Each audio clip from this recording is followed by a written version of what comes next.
What is partial fraction?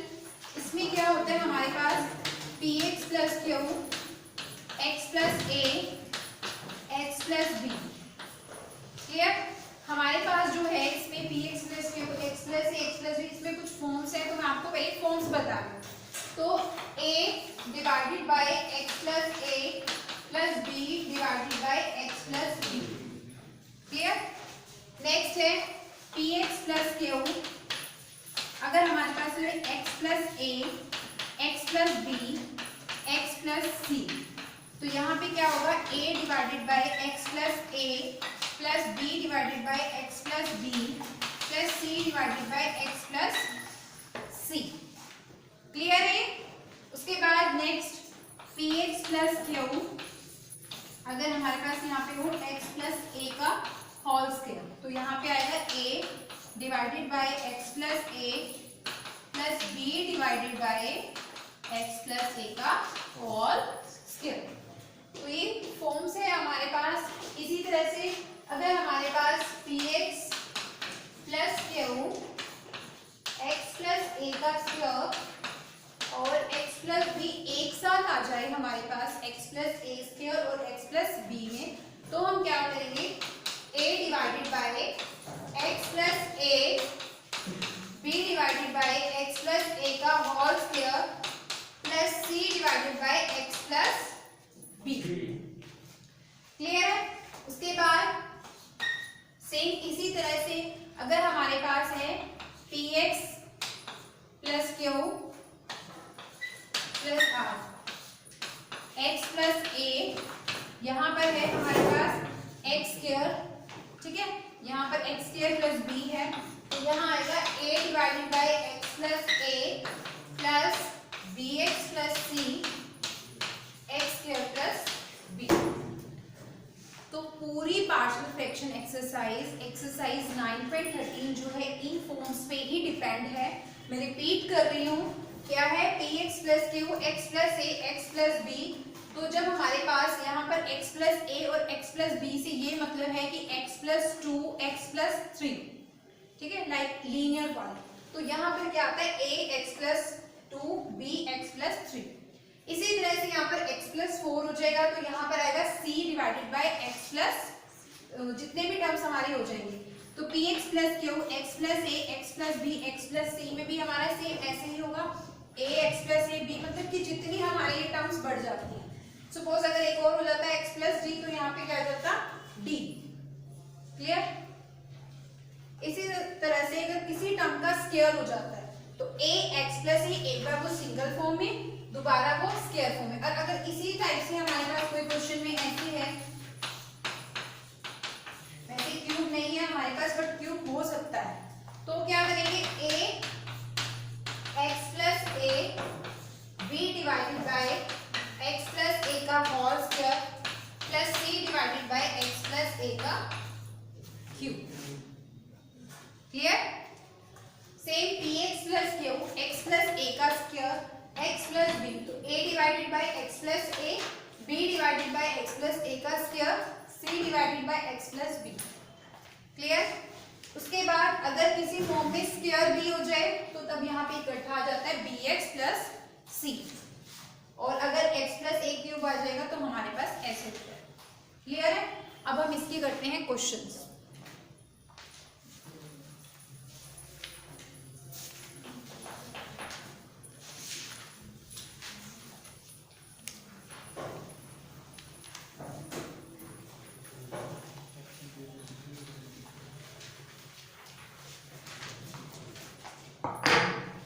Question है 2x plus 5 x square minus x minus 2।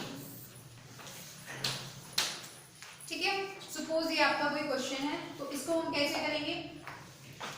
सबसे पहले x square minus x minus 2 का x square minus 2x plus x minus 2 factor बना लेंगे नीचे वाली term का, तो ये आ जाएगा x minus 2 plus 1 x minus 2। Clear? तो यहाँ पर इसका मीनिंग है 2x plus 5 x plus 1 x minus 2।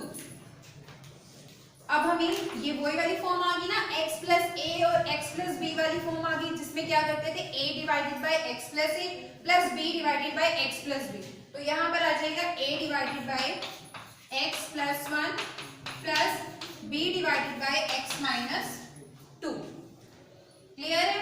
देखो उसके बाद जो नेक्स्ट स्टेप करना है वो सब में सेम ही करना है। हर एक क्वेश्चन में जो भी यहाँ पर टर्म होगी, या तो आप एलसीएम ले लो उसका, या आप मल्टीप्लाई करा दो बोथ साइड इसी टर्म से, जो भी यहाँ पर होगा। हर क्वेश्चन में multiply both side x plus 1 x minus 2। ठीक है, मल्टीप्लाई जब हम यहाँ पर कराएंगे तो क्या आएगा, 2x plus 5 a x minus 2 plus b x plus 1। देखो ये कैसे आया। अब मैं यहाँ पर अगर मल्टीप्लाई कराती हूँ यहाँ पर, ठीक है, तो ये पूरा टर्म ऐसे कट जाएगी, तो क्या बचेगा, only 2x plus 5। Clear? Same a यहाँ पर हम x प्लस 1 और x माइनस 2 को कटिंग कराएंगे तो x प्लस 1 से x प्लस 1 कैंसिल, यहाँ पे आएगा a x minus 2। Same b x minus 2 है, यहाँ पर हम इसकी कटिंग कराएंगे x प्लस 1 और x माइनस 2, तो ये कट जाएगा तो बचेगा x प्लस 1।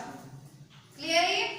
उसके बाद नेक्स्ट स्टेप क्या करना है, जैसे हम करते थे, हमने पीछे क्वेश्चंस किए ना कि कंपेयर कर लेते थे x वाला x के साथ, x स्क्वायर वाला x स्क्वायर के साथ।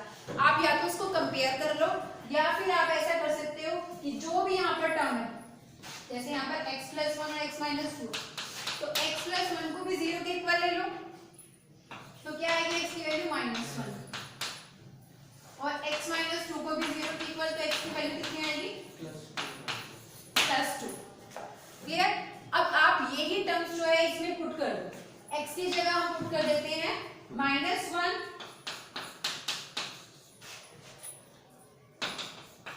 Minus 1 minus 2। अगर मैं यहाँ पर माइनस 1 पुट करूंगी तो माइनस 1 और प्लस 1 क्या हो जाएगा, 0।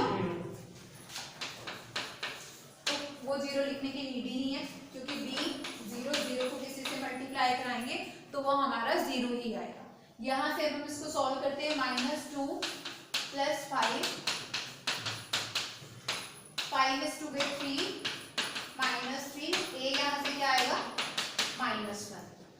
क्लियर है सबको यहाँ तक? उसके बाद अब हमने क्या पुट किया था, माइनस 1 पुट किया, अब हम पुट करते हैं 2। कहाँ पर, यहाँ पर। अब यहाँ पर हम x की जगह 2 पुट करेंगे तो क्या आएगा, 2 प्लस 5, और यहाँ पर 2 पुट करेंगे तो 0 हो जाएगा। यहाँ पर करेंगे b 2 प्लस 1। क्लियर है? अब हमारे पास 2 2 4, 4 प्लस 5 क्या होगा, 9, 2 प्लस 1 3, तो b की वैल्यू यहाँ से कितनी आएगी, 3। a कितना आया है, माइनस 1, और b कितना आया है, 3। अब a और b की वैल्यू पुट करनी होती है कहाँ पर, इस वाले स्टेप, यहाँ पे तो मैंने कटिंग करके दिखाया था ना, तो यहाँ पर हम पुट करेंगे a की वैल्यू, a कितना है, माइनस 1, तो क्या था, 2x plus 5 x plus 1 x minus 2, a कितना आया यहाँ पर, माइनस 1, तो यहाँ पर पुट करेंगे तो क्या आएगा, minus 1 divided by x plus 1, और b कितना है, 3 divided by x minus 2। Clear? देखो मैं एक बार दोबारा बता रही हूँ कि क्या किया है हमने, जो भी स्टेटमेंट यहाँ पर होगी उसको हमें जो है पहले x plus a x plus b इस फॉर्म में लेके आना था, यहाँ पर x प्लस 2a का इस फॉर्म में लेके आना था। तो हमने क्या किया, इसके फैक्टर्स बना दिए। ठीक है, अब हमने क्या किया, फैक्टर बनाने के बाद वो हमारे पास जो हमने फॉर्म पढ़ी थी कि a डिवाइडेड बाय a की फॉर्म में लिख दिया, फिर हमने मल्टीप्लाई करा दी, जो भी यहाँ पर टर्म होगी उससे मल्टीप्लाई कराने के बाद हमारे पास ये जो स्टेप बना है, इसमें हमने जो है इक्वेशंस की वैल्यू पुट करने होते हैं। जो भी यहाँ पे टर्म होगी उसको 0 के इक्वल ले लो, या फिर आप कंपेयर भी कर सकते हो। कहीं कहीं क्वेश्चन में कंपेयर भी करना पड़ेगा, बिना कंपेयर के नहीं होगा। ठीक है, लेकिन यहाँ नीड नहीं थी तो मैंने डायरेक्ट पुट कर दिया, x प्लस 1 को 0 और x माइनस 2 को, जो भी यहाँ पे टर्म होगी है उसको। तो एक बार इनको पुट करके मेरी a और b की वैल्यू निकल गई। अब ए और बी की वैल्यू हमने यहीं पर पुट कर दी थी, इस वाले स्टेप में। क्लियर है? यहाँ हमने अब ये पुट कर दी। अब देखो क्वेश्चन को कहाँ से स्टार्ट किया था, यहाँ से, ठीक है, ये टर्म इसके इक्वल है ना। अब हमें इसका इंटीग्रेशन करना है और ये इसके इक्वल है, तो अगर हम इसका इंटीग्रेशन करेंगे, इसका इंटीग्रेशन बात एक ही है बिकॉज एक दूसरे के इक्वल है। अब हमें मतलब कि इसकी इंटीग्रेशन करनी है। इसकी इंटीग्रेशन क्या होगी? हाँ जी, इसकी इंटीग्रेशन क्या होगी? Minus log x plus one, ठीक है, और यहाँ पर इसकी log x minus two plus c. This is your question complete हो गया। अब यहाँ पर हमारा ये समझ में आया ना कि हमने इसके इंटीग्रेशन, हम ये काम ही इसलिए कर रहे थे क्योंकि हमें इसकी इंटीग्रेशन नहीं पता थी। हमने पार्शियल फ्रैक्शन से सॉल्व करके जो भी वैल्यू आई है वो इंटीग्रेशन करके वो इसका आंसर आ गया। क्लियर है? अब आगे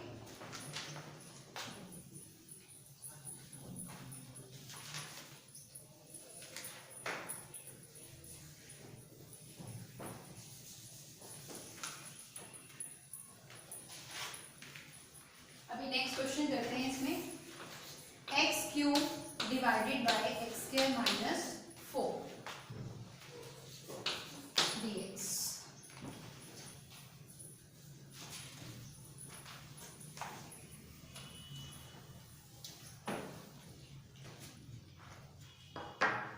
देखो इसमें क्या करना है, मैंने आपको पहले भी बताया हुआ है कि अगर कोई डिग्री बड़ी होती है और ये छोटी होती है तो पहला काम क्या होता है? डिवाइड कराना। ठीक है, रफ में आपने डिवाइड कराना, ये हमने पहले भी किया था, तो हमने इसको डिवाइड करा दिया। ठीक है, एक्स स्क्वायर माइनस 4 को एक्स क्यूब से कराऊंगी तो यहाँ पर क्या आ जाएगा? एक्स माइनस टू 4x, यहाँ पर आ गया प्लस 2x। क्लियर? अब इसका मतलब मैं इसको ऐसे लिख सकती हूँ x plus 4x divided by x square minus 4।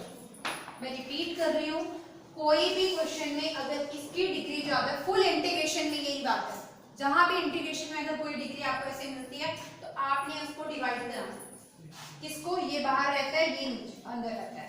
X square minus 4 divided by x cube, तो एक्स स्क्वायर को x से किया एक्स क्यूब, 4 को x से किया minus 4x, plus plus cancel नहीं हो सकते थे, साइन चेंज किया, माइनस का एक्स क्यूब से एक्स क्यूब जो है हमारा यहाँ पर कट हो गया, प्लस का 4x, तो इसको हम ऐसे लिख सकते हैं x plus 4x divided by x square minus 4। अब हमने क्या करना है? इसके इंटीग्रेशन करनी है। देखो इसकी इंटीग्रेशन तो इजी है, x की इंटीग्रेशन क्या हो जाएगी? एक्स स्क्वायर प्लस 2, लेकिन हमें इसके नहीं पता। अब हम करते हैं इसकी इंटीग्रेशन।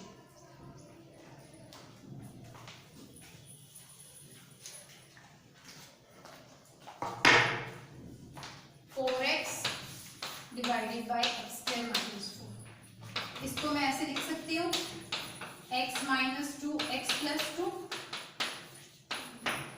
हाँ जी, लिख सकते हैं ना। अब यहाँ पे a divided bye x minus 2, b divided bye x plus 2। Same वही काम, multiplying both side, multiply both side x minus 2 और x प्लस 2। यहाँ पे आएगा 4x, a यहाँ मल्टीप्लाई कराएंगे तो आ जाएगा x plus 2 b x minus 2, because यहाँ पर इससे मल्टीप्लाई करेंगे x माइनस 2 से x माइनस 2 कैंसिल हो जाएगा, यहाँ पर आएगा ax plus 2 b x minus 2। फिर क्या करना था? x प्लस 2 को 0 के इक्वल, तो x की वैल्यू आती है माइनस 2, x माइनस 2 को 0, तो x की वैल्यू आती है 2, तो दैट मींस एक बार 2 पुट करना है, एक बार माइनस 2, यहाँ पर माइनस 2 पुट करो, माइनस 2 करेंगे तो ये 0, ये 0, ये 0 होगा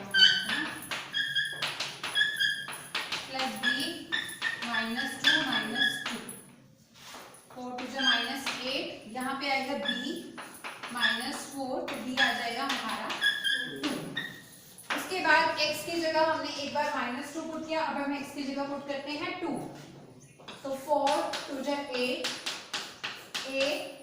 2 प्लस 2 यहाँ से हमारा 4 टू जा 8, 4, यहाँ से a की वैल्यू आ गई 2। अब a और b की वैल्यू हमें कहाँ पुट करनी है, यहाँ पर। सो क्या आ जाएगा, 2 divided by x minus 2 plus b divided by x plus 2। फिर हमें इसकी क्या करनी होती है, इंटीग्रेशन। अब इसकी इंटीग्रेशन करेंगे तो क्या होगी, 2 log x minus 2 2 log x plus 2। अब यहाँ पे 2 हम कॉमन ले सकते हैं, यहाँ पे बचा log x minus 2 x plus, ठीक है। अब हमें एक चीज पता है ना, log m plus log m, log m into n। सो यहाँ से हम इसको लिख सकते हैं, यहाँ पे कर 2 log m इंटू n, मतलब कि x माइनस 2 और x प्लस 2, 2 log x के मोड में है हमारा प्लस c।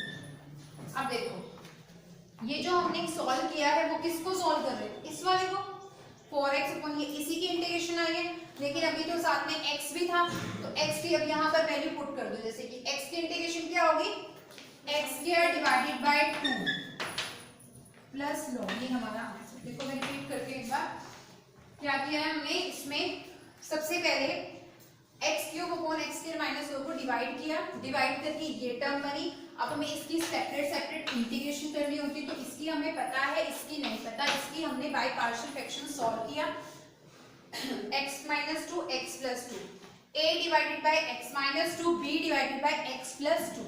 उसके बाद मल्टीप्लाई किया both side, x minus 2 x plus 2 से मल्टीप्लाई कराने के बाद जो भी टर्म होती है वो हमने पुट करके a और b की वैल्यू निकाली, एज यूजुअल जैसे हमने सेम पिछले क्वेश्चन में किया था। a और b की वैल्यू यहाँ पर पुट कर देते हैं, ठीक है। a और b की वैल्यू अब हमने यहाँ पुट करी है, यहाँ पुट करने के बाद इंटीग्रेशन करी, 2 log x minus 2 x plus 2, यहाँ से 2 कॉमन आ रहा था, कॉमन ले लिया। अब हमें पता था एक property log m plus log n, ये शॉर्ट करने के लिए किया, वैसे अगर आप किसी को नहीं ये करना यहाँ भी छोड़ सकते थे। log m plus log n, log m into n, तो log m क्या था, x माइनस 2, n क्या था, x प्लस 2। तो यहाँ से हमने इन दोनों को मल्टीप्लाई किया x स्क्वायर माइनस 4। तो इसका ये मतलब हुआ कि इस वाले की इंटीग्रेशन आई है ये, और इसकी इंटीग्रेशन होती है x की x स्क्वायर डिवाइडेड बाय 2। यहाँ से क्वेश्चन हमारा कंप्लीट हुआ, ठीक है। तो पार्शियल फ्रैक्शन के सारे क्वेश्चन जो है बिल्कुल एज इट इज ऐसे ही होंगे, क्लियर है ये। अब उसके बाद एक क्वेश्चन और करवा रही हूँ ताकि ऑलमोस्ट फॉर्म्स जो है कवर हो जाए।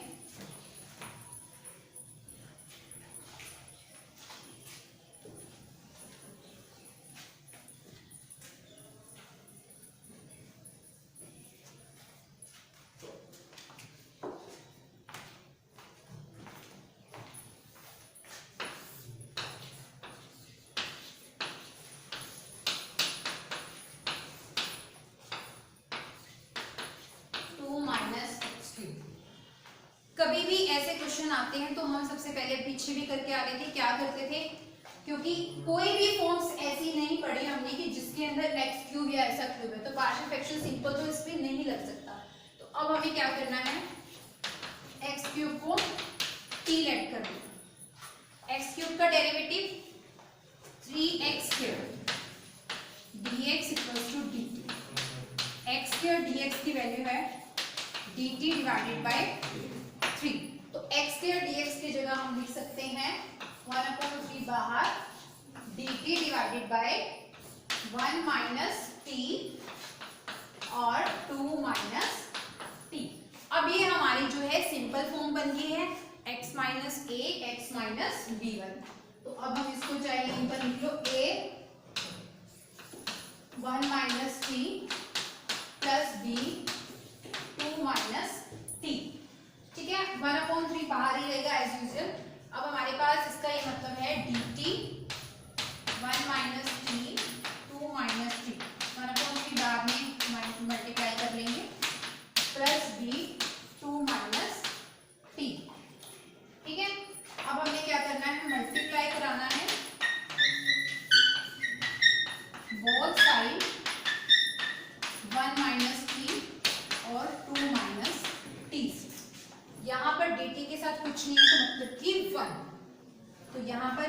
जब हम मल्टीप्लाई करेंगे 1 ही लिखो आपने, तो dt के साथ कंफ्यूज हो गए। 1a यहाँ पे आएगा 2 minus T plus b 1 minus T. ठीक है, a 1 माइनस टी को 2 माइनस टी यहाँ पे मल्टीप्लाई किया तो 1 माइनस टी से 1 माइनस टी हमारा कैंसिल होता है, 2 माइनस टी, और यहाँ पर आएगा b 1 माइनस टी। तो सेम एक बार 2 माइनस टी को 0 पुट करेंगे तो यहाँ से हमारी t की वैल्यू कितनी आएगी 2। एक बार हम 1 माइनस टी को 0 पुट करेंगे, t की वैल्यू आएगी -1, t की वैल्यू आ गई 1।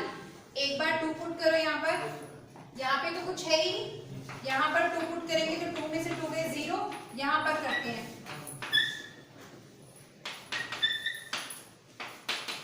2 में से 1 गए -1, b की वैल्यू आ गई -1। एक बार अब हम t की जगह पुट करते हैं 1, तो 1 इक्वल्स टू a 2 माइनस 1,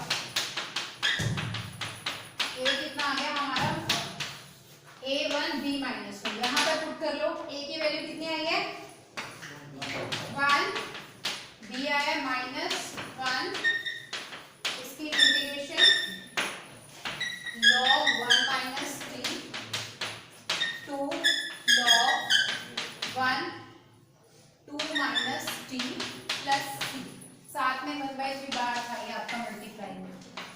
अब 1/3 log t को हमने क्या लेट किया था x3, तो x3 2 minus x3 plus c। Question important है बहुत ज्यादा, वेरी वेरी इंपॉर्टेंट क्वेश्चन। मैं रिपीट करती हूँ, ये फॉर्म कोई भी पार्शियल फ्रैक्शन की फॉर्म नहीं थी, हमने क्या किया x3 को t लेट किया। ठीक है, तो यहाँ से हमारा डेरिवेटिव हुआ 3x के dx dt, x के dx की वैल्यू निकाली, वो यहाँ पर पुट करी, 1 माइनस x³ की जगह 1 माइनस टी 2 माइनस टी, फिर ये a के इक्वल लिखा क्योंकि ये पार्शियल फ्रैक्शन बन गया था, फिर मल्टीप्लाई किया बोथ साइड, यहाँ से मल्टीप्लाई बोथ जैसे हमने पीछे स्टेप किए थे, a और b की वैल्यू निकाली, और a और b की वैल्यू निकालने के बाद हमने जो है क्या किया, यहाँ पर मैंने डायरेक्ट पुट कर दिया आपको, इंटीग्रेशन करी log 1 minus T 2 log 2 minus T, यही होती है ना 1/x की इंटीग्रेशन log x, तो वही डायरेक्ट कर देते हैं। साथ में बाद 1/3 भी था तो उस 1/3 को बाहर लिख लिया, बाद में t की वैल्यू पुट कर दी, यहाँ से हमारा क्वेश्चन कंप्लीट है। ठीक है, ये सबको क्लियर हो गया होगा? ठीक है।